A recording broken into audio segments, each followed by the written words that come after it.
Assalamualaikum warahmatullahi wabarakatuh. Kami dari kelas 6A dengan judul video upaya menegakkan perlindungan anak sebagai suatu bentuk hak asasi manusia. Adapun anggota kelompok kami yaitu saya sendiri Dik Stifani Azrin dengan NIM E1B020031. Saya Diah Fortuna Surahman dengan NIM E1B020032. Baik, saya Fahri Asbi dengan NIM E1B01020036. Baik, berbicara tentang anak, belakangan ini banyak terjadi kasus pelanggaran hak terhadap anak yang terjadi di suatu masyarakat setempat. Padahal anak merupakan anugerah dan amanah dari Tuhan Yang Maha Esa yang senantiasa kita jaga. Karena di dalamnya melekat harkat, martabat dan hak-haknya sebagai manusia yang harus dilindungi dan dijunjung tinggi. Berbicara tentang hak asasi manusia, terutama pada hak anak, yang membicarakan tentang hak yang dimiliki setiap diri kita atau setiap manusia. Pengingkaran terhadapnya berarti mengingkari martabat manusia itu sendiri. Pasalnya, hak anak merupakan bagian dari hak asasi yang sudah tercantum dalam Undang-Undang Dasar 1945 dan Konvensi Hak Anak yang wajib dilindungi. Dari sisi kehidupan berbangsa dan bernegara, anak merupakan aset negara dan penerus cita-cita generasi bangsa. Oleh karenanya, anak berhak untuk mendapatkan kelangsungan hidup, tumbuh kembang, dan berpartisipasi, serta hak atas pelindungan dari kekerasan dan diskriminasi.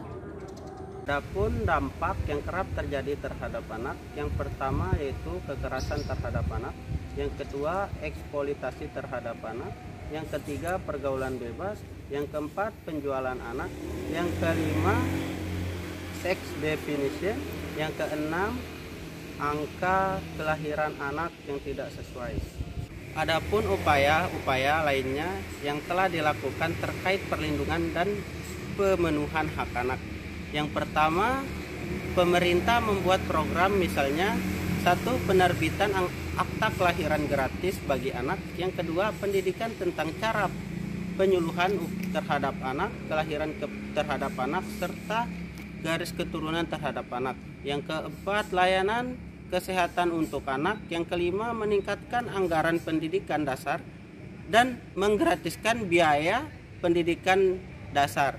Yang kedua, DPR atau DPRD membuat undang-undang atau perda untuk melindungi anak dari tindak kekerasan dari eksploitasi, mengancam pelaku dengan ancaman hukuman sehingga diharapkan bisa menimbulkan efek jerah.